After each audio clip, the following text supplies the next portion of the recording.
নুরু থেকে নজরুল। নুরুরা বড়ই গরিব। তারা থাকতো চুরুলিয়ায়। নুরুর পড়ার খুব শখ। বাড়িতে শুধুই অভাব। বারবার স্কুল ছাড়তে হয়েছে, রুটির দোকানে কাজ করতে হয়েছে। নুরু তবু হাল ছাড়েনি।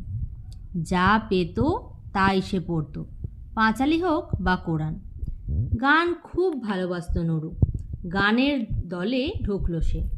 তার পালা গান শুনে সবার ভালো লাগলো। বড় হয়ে তিনি যোগ দিলেন সেনা দলে, গেলেন বিদেশে। সেখানে অনেকের সাথে আলাপ করলেন, শিখলেন নতুন নতুন ভাষা।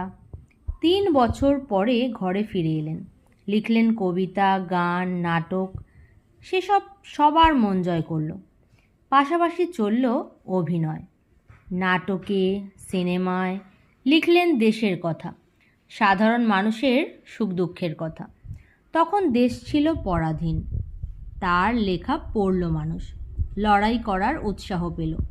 আবার তিনি ছোটদের গান, ছড়া লিখেছেন। সেসব লেখা খুবই মজার।